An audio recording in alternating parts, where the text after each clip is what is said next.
নমস্কার বন্ধুরা, আমি ইন্ডিয়া থেকে পিয়ালি বলছি। আমার পুরনো বন্ধু, নতুন বন্ধু, কাছের বন্ধু আর যারা দূরে আছো সকলকে জানাই পিয়ালি 3 চ্যানেলে অনেক অনেক স্বাগত।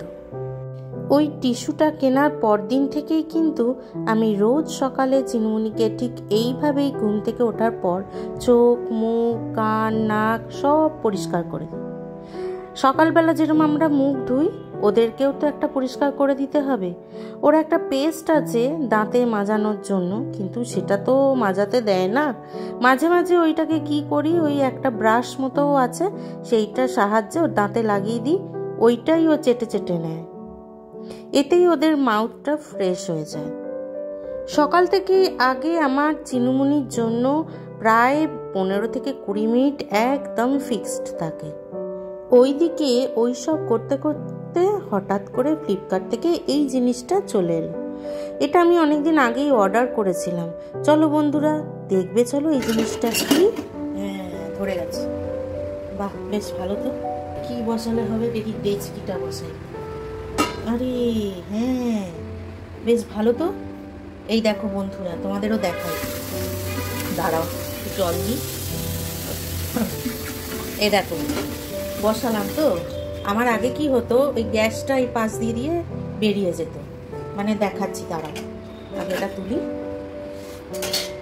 এই দেখো, এই যে গ্যাসটা দেখো সাইড দিয়ে দিয়ে এই দিক দিয়ে দিয়ে দিয়ে বেরোচ্ছে। আচ্ছা, এবার এটা বন্ধ করলাম, এবার এটা বসালাম। হয়েছে। এবারে এটা যদি বসাই, বসিয়ে যদি আমি গ্যাসটা জ্বালি, আরে ফ্লেমটা পুরো ডেচকিতে লাগছে। এই দেখো, মানে পুরো ফ্লেমটা এখন ডেচকির ভেতরে লাগছে, মানে খুব তাড়াতাড়ি গরম হয়ে যাবে সবকিছু। আমি প্রথমে একটুখানি ডাউট ছিল আমার, যে কি জানি জিনিসটা ঠিক হবে কি হবে না। আমি ভাবছিলাম যে কতটা কি ঠিক হবে কি হবে না। তারপরে দেখলাম যে না, একটা আগে নিয়ে দেখি যে এটা কিরকম হয়, বসে কিনা আমার গ্যাস স্টোভে। তারপরে না হয় আর একটা এই গ্যাসের জন্য নেবো, মানে দুটো নিলেই আমার এনাম, ছোটটার জন্য নিতে লাগবে না। তো দেখলাম যে না, সত্যি তো খুব সুন্দর। আর বেশ অনেকক্ষণ, এই আগে যেরকম এতে কি হয়, এই গ্যাসগুলোতে গ্যাসটা খুব বেশি করে পড়ে, আর এইটা লাগানোর জন্য কি হবে, আর গ্যাসটা এতটা পড়বে না, মানে খরচাটা কম হবে। তো ওই জন্য আমি এটা কিনেছি। আমার তো বেশ ভালোই লেগেছে। যদি তোমরা কেউ মানে কিনে থাকো, মানে নিতে চাও, তাহলে নিশ্চয়ই এই জিনিসটা কিনে নিও। খুব ভালো জিনিস, আমার তো খুবই ভালো লাগলো। আর বেশ তাড়াতাড়ি সবকিছু হয়ে যাবে, আমার খুব উপকার হবে। আজ তোমাদের সাথে একটা রেসিপি আমি শেয়ার করব বন্ধুরা। সেটা হলো ভোলা ভেটকি মাছের কালিয়া, আলু দিয়ে আর কি যে কালিয়াটা হয় সেটা। তো এই মাছের রেসিপিটা অনেকেই জানো তোমরা, অনেকেই করতে পারো, ঠিক আমিও পারি, ঠিক সবই ঠিক আছে। কিন্তু এমন কি স্পেশাল যে যার জন্য তোমাদের আজকে আমি এটা করে দেখাবো বলছি, বা এটা নিয়ে এত কথা বলছি। আমার প্রশ্ন একটাই, যে আজকে আমি যে রেসিপিটা করব, মানে যখন করেছিলাম তখন অত মাথায় ছিল না, কিন্তু পরে আমার মনে হলো যে না, এটা তো তোমাদের একটু বললে হয়। যাই হোক, আমি যখন রেসিপিটা করেছি তখন তোমাদের ওইটা বলতে হবে যে আমি ওই রেসিপিটায় ভুল কি করেছি।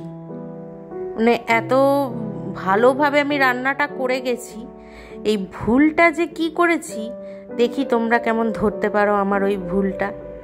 অবশ্যই আমাকে কমেন্ট করে জানাবে যে আজকের যে রেসিপিটা আমি রান্না করেছি সেইটাতে আমার ভুলটা কি ছিল। আজকে করে নেবো একটুখানি ভোলা ভেটকি রান্না, যেহেতু ছেলে ভীষণ ভালোবাসে ভোলা ভেটকিটা খেতে। তো আগে মাছগুলোকে ভেজে নেবো, আর কিভাবে আজকে আমি রান্না করছি ভোলা ভেটকি তোমাদের সাথে শেয়ার করবো। তোমরা দেখতে থাকো।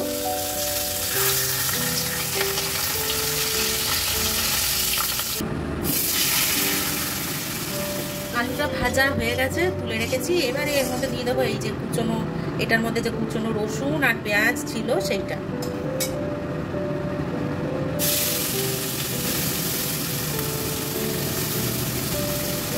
আমার এই মেশিনটা হয়ে খুব সুবিধা হয়েছে, জানো তো বন্ধুরা, হাতে করে আর কুচোতে হয় না, বহু ঝামেলা। একটুখানি কেটে এটা টেনে নিলেই ব্যাস কুচনো হয়ে যায়।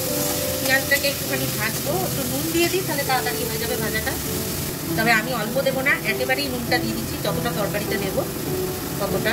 বারবার দিতে গেলে না আমার ভীষণ ভুল হয়ে যায়, আমার মনে থাকতে পারে না যে কতটা দিয়েছি না দিয়েছি, ব্যাস এক গাদা নুন হয়ে যায়। চলো আগে পেঁয়াজটা ভেজে নিই।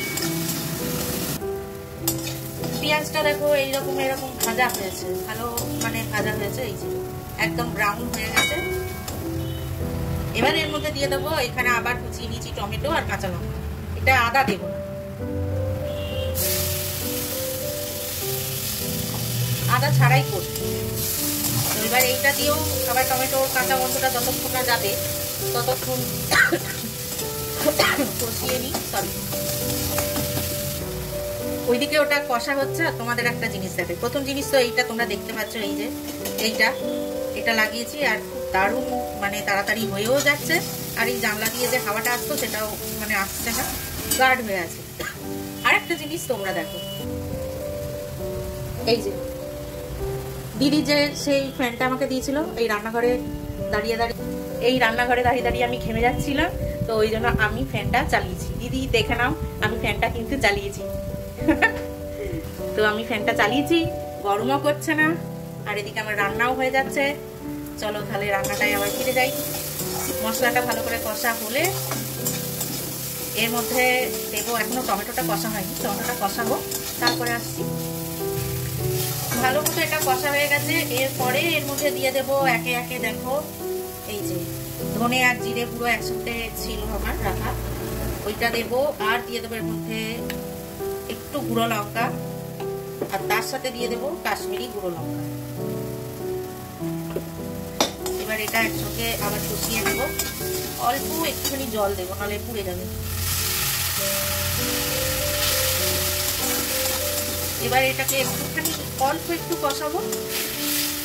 কষানো হলে এর মধ্যে এবার দিয়ে দেবো একটুখানি টমেটো সস। এই সসটা দেওয়ার জন্য না এই তরকারিটা টেস্টটা একদম দ্বিগুণ হয়ে যায়। কখনো তোমরা এই টমেটো সস দিয়ে করে দেখবে, খুব সুন্দর খেতে লাগে। বেশ, টমেটো সসটার ব্যাপারটা হচ্ছে কি, টমেটো সস একটুখানি টমেটো সসের ব্যাপারটা হচ্ছে কি না, সস একটুখানি মিষ্টি হয়, আবার টক হয়, বেশ টক মিষ্টি ব্যাপারটা থাকে। তো তরকারিতে ওই জন্য দারুণ একটা টেস্ট এসে যায়। এইটা দিয়ে ভালো করে কষিয়ে জল ঢেলে দেবো। রান্নাটা জানো তো বন্ধুরা, একটা আর্ট, একটা শিল্প। অনেকে ইচ্ছাকৃত করতে হয় বলে করে, অনেকের মন থেকে খুব ইচ্ছা হয়, তার ভালো লাগে সেই জন্য সে করে। আবার অনেকে করে কেন না, মানে সেটাই যেন তাদের খুব মানে একটা সুন্দর জিনিস বলে মনে হয়, ওই জন্য তারাও করে। আর অবশ্যই তো খাবার জন্যই লোকে রান্না করে। আমার ক্ষেত্রে ওই করতে হয় বলে করবো ওটা নয়, তবে আবার খুব যে আমার ইচ্ছা করবে তাও নয়। আমার আবার এক একটা রান্নার আমার খুব ভালো লাগে যে না যত্ন সহকারে করি, তো তখন আমার এইগুলো ভালো লাগে।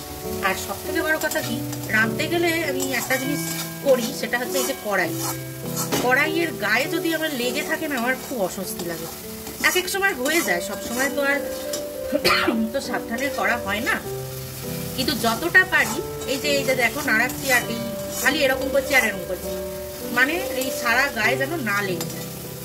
আমার এটা খুব মানে কড়াই হবে বেশ পরিষ্কার পরিচ্ছন্ন, খুব সুন্দর লাগে আমার তখন রান্না, মন থেকে তখন খুব ইচ্ছা করে রান্না। যাই হোক, এবার কড়াই সবসময় সবাইকার তো এরকম থাকবে চকচকে, তাও তো হবে না। আমার একটা ছোট্ট কড়াই আছে যেটা নিচটা ননস্টিকের, নিচটা একদম অ্যালুমিনিয়াম বেরিয়ে গেছে, কিন্তু আমি সেটাকে ছাড়তেও পারছি না। মায়া, আমার খুব প্রিয় কড়াই ওটা। যাই হোক, এই সারা গায়ে যেন না লাগে ওটা একটু চেষ্টা করবে, এটাই। তো চলো দেখো, মশলা তো কষা হয়ে গেছে, একটু জল দিলাম, দিয়ে আবার একটু কষিয়ে নিলাম। এমন কিছু আহামরি রান্না নয়, তোমরা সবাই নিশ্চয়ই জানো, সবাই পারো। তো আমার মনে হলো যে আজকে আমার এই রান্নাটা আমি করছি, বেশ ভালোও লাগছে। বাইরে এত মেঘ পড়েছে, চলো তোমাদেরও দেখাই। দেখো পুরো কালো হয়ে মেঘ হয়ে আছে এখানটা, দেখতে পেয়েছো তোমরা? একটু পরেই বৃষ্টি নামবে, তো ওই জন্য বেশ ভালো লাগছে ওয়েদারটা, একটু হালকা হালকা হাওয়াও দিচ্ছে। আর এদিকে ওই জন্য আমি ভাবলাম যে মাছটা করে ফেলি। আজকে তোমাদের দাদা বাড়ি নেই, অফিস গেছে, ও রাত্রে আসবে। আজকে সকালের ডিউটি করেছে, সকাল গেছে, সকালে বেরিয়ে গেছে, আবার সেই রাতে আসবে। তো ওই জন্য ভাবলাম যে মা ছেলে তো খাবো, তো ভোলা ভেটকিটাই করি। ও ভোলা ভেটকিটা অত পছন্দ করে না, ও ভেটকি মাছ খায় কিন্তু ভোলা ভেটকিটা খেতে চায়। যাই হোক, দেখো তোমাদের সাথে গল্প করতে করতে আমার মশলাটাও কষা হয়ে গেল। এবার এর মধ্যে একটু আলুগুলো দিয়ে দেবো, আলুগুলো দিয়ে একটুখানি মশলা দিয়ে কষ করে দিই। চিনুমুনির ওদিকে খাওয়া কমপ্লিট, চিনমুনির খাওয়া হয়ে গিয়ে চিনমুনি বারান্দায় বসে বসে একটু প্রাকৃতিক দৃশ্য দেখছিল, আর আমি এদিকে রান্নাটা করে দিচ্ছি। না হলেই ব্যাস, মানে সব সময় আমার পাই পাই পাই পাই করে। চলো, আলু দিয়ে তো এটা ভালো করে কষা হয়ে গেল, এবার এর মধ্যে জল ঢেলে। আলুটা তো এমনিতে ভাজাই ছিল, তাই আর অতটা অসুবিধা হবে না, কষানো রয়েছে। আর এদিকে জলটা দিয়ে ব্যাস, এবার ঝোল ফুটলেই মাছগুলো দিয়ে দিলেই তৈরি হয়ে যাবে আজকে রান্না। এটা খুব বেশি ঝোলও হবে না, আবার খুব বেশি শুকনোও হবে না, একটুখানি ঝোল ঝোল থাকবে, একটু গা মাখা মাখা হবে।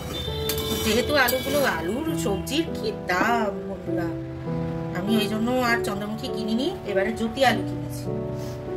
এবার জ্যোতি আলু সেদ্ধ হতে একটু তো টাইম লাগে, তাহলে চলো একটু সেদ্ধ হোক, পরে আসছি। দেখি এবার কতটা কি হলো সেদ্ধ, আলুটা কিরকম সেদ্ধ হয়েছে একটুখানি দেখে নি। এই তো ব্যাস হয়ে গেছে, একটুখানি আলুটা সেদ্ধ হলেই তরকারিটা হয়ে যায়। আর আলুটা তাড়াতাড়ি সেদ্ধ হওয়ার জন্য এরকম পাতলা করে কেটে দেবো, না হলে এটা কালিয়ার মতো এরকম টুমো টুমো করেও দেওয়া যেত। যাই হোক, এবারে দেখো এর মধ্যে মাছগুলোকে দিয়ে দেবে, যে ভেজে রাখা যে মাছগুলো ছিল সেগুলো এবার এর মধ্যে দিয়ে দেবো। মাছটার সাথে তো একটু ফুটতে হবে তরকারিটা, তারপরে গরম মশলা দিয়ে নামিয়ে নেবো। একটু ধনে পাতা থাকলে ভালো হতো, কিন্তু ধনে পাতাটা আমার নেই। না দাঁড়াও, একবার দেখে আসি ফ্রিজে আছে কিনা, একবার দেখে আসি। এরপরে এর মধ্যে দিয়ে দেবো একটু গরম মশলা, আর একটুখানি ধনে পাতা খুঁজে পেয়েছি আমি, ফ্রিজে ছিল, তো সেই ধনে পাতাটাও দিয়ে দেবো। দেখছো মাছটা দেওয়াতে কেমন ঝোলটা বসে বসে গেছে, মাছটা ভাজা ছিল তো মাছে টেনে নিয়েছে। তো এবার এর সাথেই দিয়ে দেবো ধনে পাতা, এবারে এর টেস্টটা দারুণ হবে। এরপরে তোমরা কমেন্ট করে বলো তো, যে এই যে আজকে আমি মাছের তরকারিটা রান্না করলাম, এর মধ্যে ভুলটা কি করেছি। এর মধ্যে একটা আমি ভুল করেছি, সেই ভুলটা যে কি অবশ্যই কমেন্ট করে জানিও। ব্যাস হয়ে গেল মাছের তরকারি, গোলাম মাছের আলু দিয়ে তরকারি। এই ধনে পাতাটা দিয়ে একটুখানি চাপা দিয়ে রাখতে হবে, তাহলে গন্ধটা বেশ ছড়িয়ে যাবে তরকারিতে। আমি গ্যাসটা বন্ধ করে, এবার তোমরা অবশ্যই আমাকে কমেন্ট করে জানিও যে আমি এই তরকারিটা দেখছো কিরকম মিট লাগছে। ওরে বাবারে, হ্যাঁ যেটা বলছিলাম, এই যে আজকে তরকারিটা রান্না করলাম, এটাতে আমি ভুলটা কি করলাম অবশ্যই কমেন্ট করে সেটা জানিও। অবশ্যই তোমরা কমেন্ট করে জানিয়ে কিন্তু বন্ধুরা, যে আজকে এই এত সুন্দর রান্নাটায় আমি ভুলটা কি করেছি। আগের থেকে বলে দিই, আমি কিন্তু এখানে কোনো ফোড়ন ইচ্ছা করেই দিইনি, আর আদাটা দিইনি।